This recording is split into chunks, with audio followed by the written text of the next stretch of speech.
सत श्री अकाल। कलम टीवी देख रहे हो तुसीं ते मैं हां मनप्रीत कौर। अक्सर असीं अपनी सुंदरता नूं लैके कई तरीके अपनाउने आ कि साडी सुंदरता बरकरार रह सके, साडी सेहत वधिया रह सके। हो सकता है कि असीं अपनी सेहत नूं वधिया रखण दे लई कई तरह के प्रोसैस्ड फूड या बाहरी खाने जंक फूड नूं अवॉइड करिए अते असीं फ्रैश प्रोडक्ट लै रहे होइए, पर फिर भी कई चीज़ों का ध्यान रखना बेहद जरूरी है।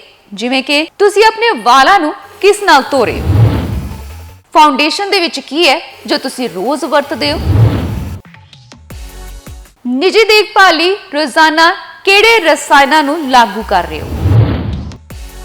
ਜਿਹੜੇ रसायन तुसीं खा नहीं सकते तो उन्हां नूं लगाउणा भी क्यों। जी हाँ, तुसीं अपने शरीर नूं बेशक डिटॉक्स कर लिया होवे, पर तुहाडे मेकअप बैग बारे की है। ਇਹਦੇ ਵਿੱਚ कई तरीके ਦੇ प्रोडक्ट ने जो ਤੁਹਾਡੀ स्किन ਨੂੰ हार्म कर सकते हैं, ਤੁਹਾਨੂੰ नुकसान पहुंचा सकते हैं, तो उन्हां बारे अज ਅਸੀਂ ਤੁਹਾਨੂੰ ਦੱਸਣ ਜਾ ਰਹੇ ਹਾਂ कि ਤੁਸੀਂ अपने बैग ਦੇ ਵਿੱਚ ਜਿਹੜੇ प्रोडक्ट ਰੱਖਦੇ ਹੋ ਉਹਨਾਂ ਦਾ ਕੀ नुकसान हो सकता है ਤੇ ਉਹਨਾਂ ਤੋਂ ਕਿਵੇਂ ਬਚਿਆ ਜਾ ਸਕਦਾ ਹੈ। ਤੇ ਫਿਰ ਦੇਰ ਕਿਸ ਗੱਲ ਦੀ, ਆਓ ਜਾਣਦੇ ਹਾਂ। ਜਦੋਂ ਵੀ ਨਿੱਜੀ ਦੇਖਭਾਲ ਉਤਪਾਦਾਂ ਦੀ ਗੱਲ ਆਉਂਦੀ ਹੈ ਜਾਂ ਪਰਸਨਲ ਕੇਅਰ ਪ੍ਰੋਡਕਟਸ ਦੀ ਆਪਾਂ ਗੱਲ ਕਰਦੇ ਆ ਤਾਂ ਸਾਡੇ ਵਿੱਚੋਂ ਬਹੁਤ ਸਾਰੇ ਸਿੰਥੈਟਿਕ ਕੈਮੀਕਲਸ ਬਾਰੇ ਨਹੀਂ ਜਾਣਦੇ ਜੋ ਅਸੀਂ ਆਪਣੀ ਸਕਿਨ ਤੇ ਯੂਜ਼ ਕਰ ਰਹੇ ਹਾਂ। ਅਸਲ ਸੱਚ ਇਹ ਹੈ ਕਿ ਸਾਰੀਆਂ ਸਮੱਗਰੀਆਂ ਸਾਫ਼ ਹੁੰਦੀਆਂ ਨੇ, ਕੁਝ ਸਾਡੇ ਸਰੀਰ ਨੂੰ ਹੌਲੀ-ਹੌਲੀ ਜ਼ਹਿਰ ਦੇ ਰਹੇ ਹੁੰਦੇ ਹਨ, ਬੁਢਾਪੇ ਦੀ ਪ੍ਰਕਿਰਿਆ ਨੂੰ ਤੇਜ਼ ਕਰ ਰਹੇ ਹੁੰਦੇ ਨੇ ਤੇ ਸਭ ਤੋਂ ਮਾੜੀ ਗੱਲ ਸਾਡੀ ਸਿਹਤ ਨੂੰ ਨੁਕਸਾਨ ਪਹੁੰਚਾ ਰਹੇ ਹੁੰਦੇ ਨੇ। ਇਹ ਤਾਂ ਅਜੇ ਸ਼ੁਰੂਆਤ ਹੈ। ਤੁਹਾਡੀ ਸਿਹਤ ਤੇ ਇਹਨਾਂ ਪ੍ਰੋਡਕਟਸ ਦੇ ਹੋਰ ਕੀ ਨੁਕਸਾਨ ਹੋ ਸਕਦੇ ਨੇ ਉਹ ਜਾਣਨ ਦੇ ਲਈ ਇਹ ਪੂਰੀ ਵੀਡੀਓ ਦੇਖੋ। ਇਹ ਜ਼ਹਿਰੀਲੇ ਸੁੰਦਰਤਾ ਉਤਪਾਦ ਕੁਦਰਤੀ, ਸ਼ੁੱਧ ਅਤੇ ਸਭ ਤੋਂ ਚਿੰਤਾਜਨਕ ਤੌਰ ਤੇ ਸੁਰੱਖਿਅਤ ਦੇ ਰੂਪ ਵਿੱਚ ਘਟੀਆ ਸਿੰਥੈਟਿਕ ਪਦਾਰਥਾਂ ਦੇ ਨਾਲ ਮਦਰ ਨੇਚਰ ਦੀ ਨਕਲ ਕਰਨ ਦੀ ਕੋਸ਼ਿਸ਼ ਕਰਦੇ ਨੇ। ਸਾਰਾ ਸਿਸਟਮ ਤੁਹਾਨੂੰ ਧੋਖੇ ਵਿੱਚ ਰੱਖਦਾ ਹੈ। ਵੱਡੀਆਂ ਕਾਸਮੈਟਿਕ ਕੰਪਨੀਆਂ ਸਸਤੇ ਸਿੰਥੈਟਿਕ ਪ੍ਰੋਡਕਟਸ ਨੂੰ ਵਰਤਦੀਆਂ ਨੇ ਜਿਨ੍ਹਾਂ ਦਾ ਤੁਹਾਡੀ ਸਿਹਤ ਤੇ ਜੋਖਮ ਭਰਿਆ ਅਸਰ ਹੋ ਸਕਦਾ ਹੈ। ਯਾਨੀ ਕਿ ਕਈ ਅਜਿਹੇ ਰਿਸਕ ਫੈਕਟਰ ਨੇ ਜਿਨ੍ਹਾਂ ਨੂੰ ਤੁਸੀਂ ਇਗਨੋਰ ਕਰਦੇ ਹੋ। ਇਹਨਾਂ ਦੇ ਨਾਲ ਪ੍ਰੋਡਕਟ ਦੀ ਲਾਈਫ ਵਧਦੀ ਹੈ, ਪਰ ਤੁਹਾਡੇ ਆਪਣੀ ਸਿਹਤ ਨੂੰ ਲੈ ਕੇ ਕਈ ਤਰ੍ਹਾਂ ਦੇ ਨੁਕਸਾਨ ਵੀ ਹੋ ਜਾਂਦੇ ਨੇ। ਹਾਲਾਂਕਿ ਇਹ ਕਈ ਪੱਧਰਾਂ ਤੇ ਇੱਕ ਗੈਰ ਸਿਹਤਮੰਦ ਸਥਿਤੀ ਵੀ ਹੋ ਸਕਦੀ ਹੈ। ਸੋ ਵੱਡੀ ਗੱਲ ਹੈ ਕਿ ਜੇਕਰ ਤੁਸੀਂ ਇਹਨਾਂ ਰਸਾਇਣਾਂ ਨੂੰ ਖਾਂਦੇ ਨਹੀਂ ਹੋ ਤਾਂ ਤੁਸੀਂ ਇਸ ਨੂੰ ਲਾਗੂ ਵੀ ਕਿਉਂ ਕਰਦੇ ਹੋ। ਇਸ ਲਈ ਅਸੀਂ ਸੁੰਦਰਤਾ ਉਦਯੋਗ ਬਾਰੇ 7 ਅਜਿਹੀਆਂ ਸੱਚਾਈਆਂ ਦਾ ਖੁਲਾਸਾ ਕਰਨ ਜਾ ਰਹੇ ਹਾਂ। ਤੁਹਾਡੀ ਸੁੰਦਰਤਾ ਦੇ ਅਜਿਹੇ ਡਰਾਵਨੇ ਸੱਚ ਤੁਹਾਨੂੰ ਦੱਸਣ ਜਾ ਰਹੇ ਹਾਂ ਜਿਨ੍ਹਾਂ ਨੂੰ ਸੁਣ ਕੇ ਤੁਹਾਨੂੰ ਵੀ ਇਹਤਿਆਤ ਵਰਤਣ ਦੀ ਜ਼ਰੂਰਤ ਹੈ। ਤੇ ਆਓ ਸਭ ਤੋਂ ਪਹਿਲੇ ਇਹ ਜਾਣਦੇ ਹਾਂ ਕਿ ਅਜਿਹੇ ਕਿਹੜੇ ਪ੍ਰੋਡਕਟ ਹੁੰਦੇ ਨੇ ਜੋ ਤੁਹਾਡੀ ਸੁੰਦਰਤਾ ਤੇ ਲੰਮੇ ਸਮੇਂ ਤੱਕ ਪ੍ਰਭਾਵ ਪਾ ਸਕਦੇ ਨੇ। ਸੁੰਦਰਤਾ ਤੇ ਨਿੱਜੀ ਦੇਖਭਾਲ ਉਤਪਾਦਾਂ ਦੀ ਇੱਕ ਮਨਮੋਹਕ ਸ਼੍ਰੇਣੀ ਦੇ ਵਿੱਚ ਅਜਿਹੇ ਰਸਾਇਣ ਹੁੰਦੇ ਨੇ ਜੋ ਨਾ ਸਿਰਫ ਸਕਿਨ ਦੀਆਂ ਸਮੱਸਿਆਵਾਂ ਜਿਵੇਂ ਕਿ ਤੱਫੜ, ਲਾਲੀ, ਮੁਹਾਸੇ ਜਾਂ ਕਿਸੇ ਤਰ੍ਹਾਂ ਦੀ ਐਲਰਜੀ ਜਾਂ ਹੋਰ ਲੱਛਣਾਂ ਨੂੰ ਦਿਖਾਉਂਦੇ ਨੇ, ਬਲਕਿ ਦਮਾ, ਬਾਂਝਪਨ, ਜਨਮ ਦੇ ਨੁਕਸ ਅਤੇ ਸਿੱਖਣ ਵਿੱਚ ਅਸਮਰੱਥ ਦੇ ਸ਼ੱਕੀ ਕਾਰਨ ਵੀ ਹੁੰਦੇ ਨੇ। ਮੇਕਅਪ ਦੇ ਵਿੱਚ ਜ਼ਹਿਰੀਲੇ ਰਸਾਇਣਾਂ ਦੇ ਨਾਲ ਜੁੜੇ ਸਿਹਤ ਮੁੱਦਿਆਂ ਬਾਰੇ ਬਹੁਤ ਸਾਰੇ ਅਧਿਐਨ ਕੀਤੇ ਗਏ ਨੇ। ਸੁਰੱਖਿਅਤ ਕਾਸਮੈਟਿਕ ਲਈ ਮੁਹਿੰਮ ਦੁਆਰਾ ਕੀਤੇ ਗਏ 2004 ਦੇ ਸਰਵੇਖਣ ਦੇ ਮੁਤਾਬਿਕ ਔਰਤਾਂ ਤੇ ਲੜਕੀਆਂ ਦੇ ਵੱਲੋਂ ਰੋਜ਼ਾਨਾ ਔਸਤਨ 12 ਨਿੱਜੀ ਦੇਖਭਾਲ ਉਤਪਾਦਾਂ ਦੀ ਵਰਤੋਂ ਕੀਤੀ ਜਾਂਦੀ ਹੈ। ਸਕਿਨ ਡੀਪ ਇੱਕ ਆਨਲਾਈਨ ਜ਼ਹਿਰੀਲੀ ਗਾਈਡ ਜੋ ਕਿ ਉਹਨਾਂ ਦੀਆਂ ਸਮੱਗਰੀਆਂ ਤੇ 14000 ਉਤਪਾਦਾਂ ਨੂੰ ਦਰਜਾ ਦਿੰਦੀ ਹੈ, ਉਸੇ ਨੇ ਇਹ ਜਾਣਕਾਰੀ ਸਾਂਝੀ ਕੀਤੀ ਹੈ ਕਿ ਮਾਰਕੀਟ ਦੇ ਵਿੱਚ ਦਰਸਾਇਆ ਗਿਆ ਕਿ ਹਰ 100 ਨਿੱਜੀ ਦੇਖਭਾਲ ਉਤਪਾਦਾਂ ਦੇ ਵਿੱਚੋਂ ਇੱਕ ਵਿੱਚ ਜਾਣੇ ਪਛਾਣੇ ਜਾਂ ਸੰਭਾਵਿਤ ਕਾਰਸੀਨੋਜ਼ ਹੁੰਦੇ ਨੇ ਤੇ ਉਤਪਾਦਾਂ ਦੇ ਵਿੱਚ 99% ਸਮੱਗਰੀ ਦਾ ਮੁਲਾਂਕਣ ਨਹੀਂ ਕੀਤਾ ਗਿਆ ਹੈ, ਜੋ ਕਿ ਇੱਕ ਚਿੰਤਾ ਵਾਲੀ ਗੱਲ ਹੈ। ਹੁਣ ਗੱਲ ਕਰੀਏ ਇੱਕ ਟੌਕਸਿਨ ਦੀ, ਤਾਂ ਇੱਕ ਟੌਕਸਿਨ ਵੀ ਇੱਕ ਜ਼ਹਿਰ ਹੈ ਤੇ ਫਿਰ ਵੀ ਇਸ ਦੀ ਵਰਤੋਂ ਬਿਊਟੀ ਪ੍ਰੋਡਕਟਸ ਦੇ ਵਿੱਚ ਕੀਤੀ ਜਾਂਦੀ ਹੈ। ਸਕਿਨ ਸਾਡਾ ਸਭ ਤੋਂ ਵੱਡਾ ਅੰਗ ਹੈ। ਇਹ ਸਾਡੇ ਸਰੀਰ ਨੂੰ ਡੀਟੌਕਸੀਫਾਈ ਕਰਨ ਦੇ ਵਿੱਚ ਮਦਦ ਕਰਦਾ ਹੈ ਤੇ ਉਹਨਾਂ ਨੂੰ ਪਾਚਕ ਰਹਿੰਦ ਖੂੰਹਦ ਉਤਪਾਦਾਂ ਤੇ ਰਸਾਇਣਾਂ ਤੋਂ ਸਾਫ਼ ਕਰਦਾ ਹੈ। ਸਪੈਕਟਰਮ ਦੇ ਦੂਜੇ ਸਿਰੇ ਤੇ ਸਕਿਨ ਵੀ ਜ਼ਹਿਰੀਲੇ ਪਦਾਰਥਾਂ ਨੂੰ ਅਬਜ਼ੌਰਬ ਕਰਨ ਦੇ ਸਮਰੱਥ ਹੈ। ਇਸ ਲਈ ਤੁਸੀਂ ਆਪਣੇ ਸਰੀਰ ਤੇ ਕੀ ਲਾਉਂਦੇ ਹੋ ਉਸ ਦੀ ਚੋਣ ਕਰਨ ਲਈ ਤੁਹਾਨੂੰ ਸੁਚੇਤ ਰਹਿਣ ਦੀ ਜ਼ਰੂਰਤ ਹੈ। ਜਾਂਚ ਅਤੇ ਨਿਯੰਤਰਣ ਇਸ ਦੀ ਚੈਕਿੰਗ ਹੋਣੀ ਚਾਹੀਦੀ ਹੈ। ਤੁਹਾਨੂੰ ਆਪਣੇ ਬਿਊਟੀ ਪ੍ਰੋਡਕਟ ਦੀ ਰੋਜ਼ਾਨਾ ਜਾਂਚ ਕਰਨੀ ਚਾਹੀਦੀ ਹੈ ਤੇ ਧਿਆਨ ਰੱਖਣਾ ਚਾਹੀਦਾ ਹੈ ਕਿ ਕਿਤੇ ਤੁਹਾਡੀ ਸਕਿਨ ਨੂੰ ਨੁਕਸਾਨ ਤਾਂ ਨਹੀਂ ਕਰ ਰਿਹਾ। ਜਦੋਂ ਅਸੀਂ ਜ਼ਹਿਰੀਲੇ ਤੱਤਾਂ ਬਾਰੇ ਗੱਲ ਕਰਦੇ ਹਾਂ ਤਾਂ ਸਾਡਾ ਮਤਲਬ ਉਹ ਸਮੱਗਰੀ ਹੈ ਜੋ ਤੁਹਾਡੀ ਸਿਹਤ ਅਤੇ ਤੰਦਰੁਸਤੀ ਲਈ ਹਾਨੀਕਾਰਕ ਹੈ। ਉਹ ਘਰੇਲੂ ਸਫਾਈ ਉਤਪਾਦਾਂ ਤੋਂ ਲੈ ਕੇ ਭੋਜਨ ਅਤੇ ਮੇਕਅਪ ਤੱਕ ਹਰ ਚੀਜ਼ ਵਿੱਚ ਪਾਏ ਜਾਂਦੇ ਨੇ ਤੇ ਅਸਲ ਵਿੱਚ ਜੋ ਮੇਕਅਪ ਵਿੱਚ ਤੁਸੀਂ ਹਰ ਰੋਜ਼ ਵਰਤਦੇ ਹੋ ਸੰਭਾਵਿਤ ਤੌਰ ਤੇ ਜ਼ਹਿਰੀਲੇ ਤੱਤਾਂ ਨਾਲ ਭਰਿਆ ਹੁੰਦਾ ਹੈ ਜੋ ਸਾਡੇ ਸਰੀਰ ਨੂੰ ਕਾਫੀ ਨੁਕਸਾਨ ਪਹੁੰਚਾਉਂਦੇ ਨੇ। ਅਜਿਹੇ ਵਿੱਚ ਕਈ ਅਜਿਹੀਆਂ ਬਿਊਟੀ ਪ੍ਰੋਡਕਟ ਦੀਆਂ ਕੰਪਨੀਆਂ ਨੇ ਜੋ ਚੈਰਿਟੀ ਦੇ ਵਿੱਚ ਵੀ ਹਿੱਸਾ ਪਾਉਂਦੀਆਂ ਨੇ। ਜਿਸ ਚੈਰਿਟੀ ਦੇ ਲਈ ਉਹ ਯੋਗਦਾਨ ਕਰ ਰਹੀਆਂ ਹੁੰਦੀਆਂ ਨੇ ਉਹਦੇ ਲਈ ਵੀ ਇਹ ਨੁਕਸਾਨਦਾਇਕ ਹੁੰਦਾ ਹੈ। ਜਿਵੇਂ ਕਿ ਕਿਸੇ ਉਤਪਾਦਕ ਦੇ ਨਾਲ ਕੋਈ ਕੈਂਸਰ ਹੋਣ ਦਾ ਖਤਰਾ ਹੋਵੇ ਤੇ ਉਹੀ ਕੰਪਨੀ ਕਿਸੇ ਕੈਂਸਰ ਵਾਲੀ ਹੀ ਚੈਰਿਟੀ ਦੇ ਵਿੱਚ ਆਪਣਾ ਯੋਗਦਾਨ ਪਾ ਰਹੀ ਹੋਵੇ ਤਾਂ ਫਿਰ ਉਸ ਦਾ ਕੀ ਫਾਇਦਾ।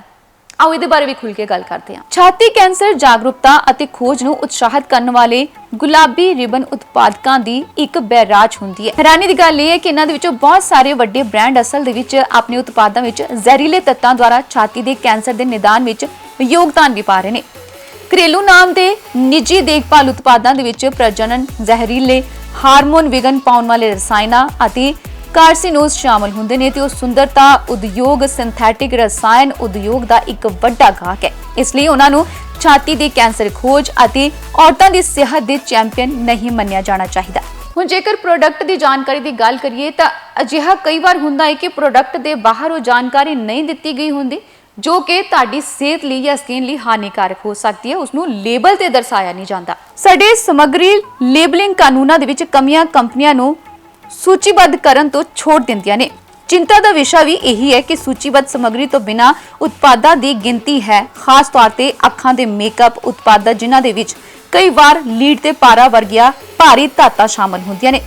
ਗੁਪਤ ਜ਼ਹਿਰਾਂ ਨੂੰ ਪਾਸੇ ਕਰਨਾ ਕੋਈ ਆਸਾਨ ਕੰਮ ਨਹੀਂ ਹੁੰਦਾ, ਪਰ ਯੂਰੀਆ, ਕੁਆਰਟੀਨਮ 15, PEG ਮਿਸ਼ਰਣ ਅਤੇ ਸੋਡੀਅਮ ਲੋਰੇਟ ਸਲਫੇਟ ਸਮੇਤ ਦੂਸ਼ਿਤ ਹੋਣ ਦੀ ਸੰਭਾਵਨਾ ਵਾਲੇ ਰਸਾਇਣਾਂ ਲਈ ਲੇਬਲਾਂ ਦੀ ਜਾਂਚ ਕਰਨਾ ਮਹੱਤਵਪੂਰਨ ਹੈ। ਹੁਣ ਕਈ ਵਾਰ ਹੁੰਦਾ ਹੈ ਕਿ ਲੋਕ ਜਿਹੜੇ ਨੇ ਕਈ ਮਹਿੰਗੇ ਬਿਊਟੀ ਪ੍ਰੋਡਕਟ ਛੱਡ ਕੇ ਹਰਬਲ ਪ੍ਰੋਡਕਟ ਵਰਤਦੇ ਨੇ ਤਾਂ ਸਾਰੇ ਹੀ ਹਰਬਲ ਪ੍ਰੋਡਕਟ ਸੁਰੱਖਿਅਤ ਨਹੀਂ ਹੁੰਦੇ ਨੇ। ਇਹ ਜਾਣ ਲੈਣਾ ਵੀ ਬਹੁਤ ਜ਼ਰੂਰੀ ਹੈ। ਇਹਨੂੰ ਗ੍ਰੀਨ ਵਾਸ਼ ਕਹਿੰਦੇ ਨੇ। ਮਤਲਬ ਕਿਸੇ ਕੁਦਰਤੀ ਪ੍ਰੋਡਕਟ ਦਾ ਇਹ ਨਹੀਂ ਹੈ ਕਿ ਉਹ ਸੁਰੱਖਿਅਤ ਹੈ। ਉਹਦੇ ਲਈ ਵੀ ਤੁਹਾਨੂੰ ਦੱਸਦੇ ਹਾਂ। ਪੈਕੇਜਿੰਗ ਲੇਬਲਾਂ ਤੇ ਬਹੁਤ ਸਾਰੀਆਂ ਅਸਪਸ਼ਟ ਅਤੇ ਗੁੰਮਰਾਹਕੁਨ ਮਾਰਕੀਟਿੰਗ ਸ਼ਰਤਾਂ ਨੇ। ਕੁਦਰਤੀ ਸ਼ਬਦ ਸਾਨੂੰ ਇਹ ਸੋਚਣ ਲਈ ਮਜਬੂਰ ਕਰਦਾ ਹੈ ਕਿ ਸੁੰਦਰਤਾ ਉਤਪਾਦ ਸ਼ੁੱਧ ਹੈ ਅਤੇ ਇਸ ਲਈ ਇਹ ਸਿਹਤਮੰਦ ਹੈ, ਪਰ ਕਿਉਂਕਿ ਲੇਬਲ ਨਾਕਾਫੀ ਤੌਰ ਤੇ ਨਿਯੰਤਰਣ ਹਨ, ਮਾਰਕੀਟ ਪੈਕੇਜਿੰਗ ਤੇ ਪ੍ਰੇਰਕ ਸਪਿਨ ਲਿਖਣ ਲਈ ਸੁਤੰਤਰ ਹਨ। ਕੁਦਰਤੀ, ਸ਼ੁੱਧ, ਆਰਗੈਨਿਕ ਅਤੇ ਐਡੀਟਿਵ ਫ੍ਰੀ ਹੋਣ ਦਾ ਮਤਲਬ ਇਹ ਨਹੀਂ ਹੈ ਕਿ ਉਹ ਸੁਰੱਖਿਅਤ ਹੈ ਤੇ ਇਹਨਾਂ ਦੇ ਵਿੱਚ ਕਿਸੇ ਤਰ੍ਹਾਂ ਦਾ ਕੋਈ ਰਸਾਇਣਿਕ ਪਦਾਰਥ ਨਹੀਂ ਹੈ। ਮਾਰਕੀਟ ਬ੍ਰਾਂਡਾਂ ਦੇ ਵਿੱਚ ਅਜੇ ਵੀ ਰਸਾਇਣਾਂ ਦੀ ਇੱਕ ਕਾਕਟੇਲ ਹੋ ਸਕਦੀ ਹੈ, ਇਸ ਲਈ ਸਾਨੂੰ ਸੁਰੱਖਿਆ ਦੀ ਇੱਕ ਗਲਤ ਭਾਵਨਾ ਵਿੱਚ ਲਿਆਉਣ ਲਈ ਵਰਤੀਆਂ ਜਾਣ ਵਾਲੀਆਂ ਰਣਨੀਤੀਆਂ ਦਾ ਧਿਆਨ ਰੱਖਣਾ ਪਏਗਾ। ਹੁਣ ਕੁਝ ਬਿਊਟੀ ਪ੍ਰੋਡਕਟ ਅਜਿਹੇ ਵੀ ਨੇ ਜੋ ਤੁਹਾਨੂੰ ਪ੍ਰੈਗਨੈਂਸੀ ਦੇ ਵਿੱਚ ਵੀ ਇਫੈਕਟ ਕਰ ਸਕਦੇ ਨੇ, ਯਾਨੀ ਕਿ ਗਰਭ ਅਵਸਥਾ ਦੇ ਵਿੱਚ ਵੀ ਨੁਕਸਾਨ ਪਹੁੰਚਾ ਸਕਦੇ ਨੇ। ਐਨਵਾਇਰਨਮੈਂਟ ਕੈਲੀਫੋਰਨੀਆ ਦੁਆਰਾ ਕੀਤੇ ਗਏ ਇੱਕ ਅਧਿਐਨ ਦੇ ਮੁਤਾਬਿਕ ਜੇ ਗੱਲ ਕਰੀਏ ਕਿ makeup, shampoo, skin lotion, nail polish ਅਤੇ ਹੋਰ ਨਿੱਜੀ ਦੇਖਭਾਲ ਉਤਪਾਦਾਂ ਦੇ ਵਿੱਚ ਕੈਮੀਕਲ ਤੱਤ ਹੁੰਦੇ ਨੇ ਜਿਨ੍ਹਾਂ ਵਿੱਚ ਸੁਰੱਖਿਆ ਡਾਟਾ ਦੀ ਘਾਟ ਹੁੰਦੀ ਹੈ। ਇਹਨਾਂ ਵਿੱਚੋਂ ਕੁਝ ਰਸਾਇਣਾਂ ਨੂੰ ਜਾਨਵਰਾਂ ਦੇ ਅਧਿਐਨਾਂ ਵਿੱਚ ਗਰਭ ਅਵਸਥਾ ਦੇ ਬਦਲਦੇ ਨਤੀਜਿਆਂ ਨਾਲ ਜੋੜਿਆ ਗਿਆ ਹੈ। ਇੱਕ ਅਣਜੰਮਿਆ ਬੱਚਾ ਖਾਸ ਤੌਰ ਤੇ ਮਾਂ ਦੀ ਸਕਿਨ ਦੁਆਰਾ ਲੀਨ ਹੋਣ ਵਾਲੇ ਰਸਾਇਣਾਂ ਲਈ ਸੰਵੇਦਨਸ਼ੀਲ ਹੁੰਦਾ ਹੈ ਜੋ ਫਿਰ ਖੂਨ ਦੇ ਪ੍ਰਵਾਹ ਵਿੱਚ ਅਤੇ ਭਰੂਣ ਵਿੱਚ ਜਾਂਦਾ ਹੈ। ਇਸ ਲਈ ਨਾ ਸਿਰਫ ਤੁਹਾਡੀ ਸੁੰਦਰਤਾ ਤੇ ਨਿੱਜੀ ਦੇਖਭਾਲ ਉਤਪਾਦ ਤੁਹਾਨੂੰ ਪ੍ਰਭਾਵਿਤ ਕਰ ਰਹੇ ਨੇ, ਸਗੋਂ ਤੁਹਾਡੇ ਪਰਿਵਾਰ ਤੇ ਤੁਹਾਡੇ ਬੱਚਿਆਂ ਨੂੰ ਪ੍ਰਭਾਵਿਤ ਕਰ ਰਹੇ ਨੇ। ਮੈਂ ਤੇ ਤੁਹਾਨੂੰ ਇਹ ਦੱਸ ਦਈਏ ਕਿ ਕਈ ਪ੍ਰੋਡਕਟਸ ਦੇ ਉੱਤੇ ਟੈਸਟਡ ਲਿਖਿਆ ਹੁੰਦਾ ਹੈ ਤੇ ਇਹਦਾ ਮਤਲਬ ਇਹ ਨਹੀਂ ਹੈ ਕਿ ਉਹ ਟੈਸਟ ਕੀਤੇ ਹੋਏ ਨੇ ਤੇ ਉਹਨਾਂ ਦੇ ਵਿੱਚ ਕੋਈ ਕੈਮੀਕਲ ਨਹੀਂ ਹੋਏਗਾ ਜਾਂ ਕੋਈ ਨੁਕਸਾਨ ਨਹੀਂ ਹੋਏਗਾ। ਇਸ ਲਈ ਉਹਨਾਂ ਨੂੰ ਸੁਰੱਖਿਅਤ ਸਮਝ ਕੇ ਵਰਤਣਾ ਵੀ ਕਿਤੇ ਨਾ ਕਿਤੇ ਲਾਪਰਵਾਹੀ ਹੋ ਸਕਦੀ ਹੈ। ਇੱਕ ਖਪਤਕਾਰ ਦੇ ਵਜੋਂ ਗਲਤ ਤੋਂ ਤੱਥ ਅਤੇ ਝੂਠ ਤੋਂ ਸੱਚ ਨੂੰ ਛਾਂਟਣਾ ਚੁਣੌਤੀਪੂਰਨ ਹੋ ਸਕਦਾ ਹੈ। ਹਰ ਸਾਲ ਅਰਬਾਂ ਡਾਲਰ ਸਾਨੂੰ ਇਹ ਯਕੀਨ ਦਿਵਾਉਣ ਲਈ ਖਰਚੇ ਜਾਂਦੇ ਨੇ ਕਿ ਕੌਣ ਜਾਣਦਾ ਹੈ ਜਿਸ ਦਾ ਬੇਅੰਤ ਸਮਰਥਨ ਇੱਕ ਵੱਡੇ ਨਾਮੀ ਸੈਲੀਬ੍ਰਿਟੀ ਦੁਆਰਾ ਕੀਤਾ ਗਿਆ ਹੈ। ਉਹਦੀ ਸੁੰਦਰਤਾ ਨਾਲ ਪੈਕ ਕੀਤੀ ਗਈ ਰਚਨਾ ਤੁਹਾਡੀ ਜ਼ਿੰਦਗੀ ਨੂੰ ਬਦਲ ਦੇਵੇਗੀ ਅਤੇ ਤੁਹਾਡੀ ਸਕਿਨ ਨੂੰ ਵੀ ਬਦਲ ਦੇਵੇਗੀ।